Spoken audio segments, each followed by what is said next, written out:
খাল খননের মাধ্যমে এলাকাবাসীর তুমি কৃষির উন্নয়ন ঘটায় দাও।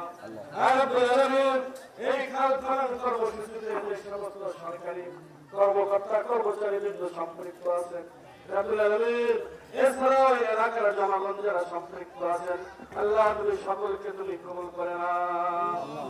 রাব্বুল আলামিন আল্লাহ স্বাধীনতার মহান ফসল শহীদ রাষ্ট্রপতি জিয়াউর রহমান, রাব্বুল আলামিন আল্লাহ তুমি তার কবর জান্নাতের টুকরা বানায় দাও। রাব্বুল আলামিন আমাদের মা মহিষী রমণী বারবার নির্বাচিত প্রধানমন্ত্রী বেগম খালেদা জিয়া, রাব্বুল আলামিন আল্লাহ তুমি তার কবর জান্নাতের টুকরা বানায় দাও। রাব্বুল আলামিন আল্লাহ তুমি জিয়া পরিবারের উপর রহমতের বরকত নাযিল করে দাও। আল্লাহ এলাকার সমস্ত মানুষকে তুমি কবুল করে নাও। ربنا تقبل منا انك انت السميع العليم وتب علينا انك انت التواب الرحيم سبحان ربك رب العزة عما يصفون وسلام على المرسلين والحمد لله رب العالمين بسم الله الرحمن الرحيم উপস্থিত মুরব্বীবর্গ, উপস্থিত মা বোনেরা, উপস্থিত ভাইরা, আসসালামু আলাইকুম। আমি তারিক করছি। ভালো আছেন আপনারা? ভালো আছেন? আলহামদুলিল্লাহ। এই যে আজকে এখানে আমরা চৌকি সহ খালটা খাটলাম, এখানে মুরব্বী যারা উপস্থিত আছেন, এখানে যদি কোনো মুরব্বী থেকে থাকেন যাদের বয়স ৬০-৭০-এর বেশি বা এরকম বয়স, তাদের নিশ্চয়ই মনে আছে এই খালটা কিন্তু আমার আব্বা শহীদ রাষ্ট্রপতি জিয়াউর রহমান ১৯৭৯ সালে এটা কেটেছিলেন। মনে আছে? এখানে কোনো মুরব্বী আছেন ওরকম?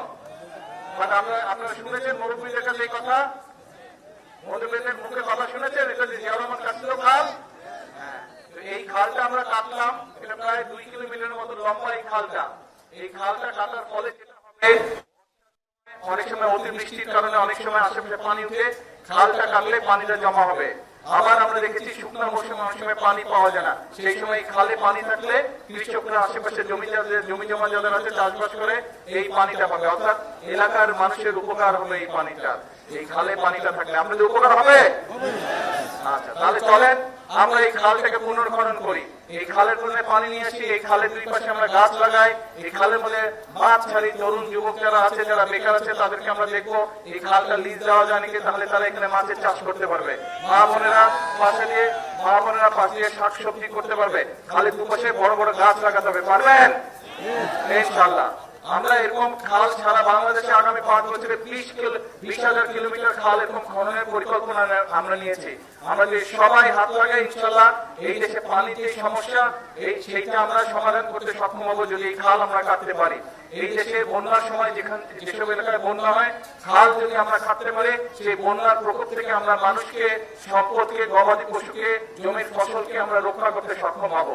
কাজেই আমাদেরকে এই খালগুলো খনন করতে হবে, কারণ এই খাল না থাকার কারণে, খালগুলো ভরাট হয়ে যাওয়ার কারণে, নদীগুলো ভরাট হয়ে যাওয়ার কারণে মানুষ যেরকম পানির কষ্ট পাচ্ছে, প্রয়োজনের সময় পানি পাচ্ছে না, আবার বর্ষা মৌসুমে অতিরিক্ত পানির কারণে সেই পানিটা আমরা ধরে রাখতে পারছি না, ফলে যখন প্রয়োজন সেই পানি আমরা খুঁজে পাচ্ছি না।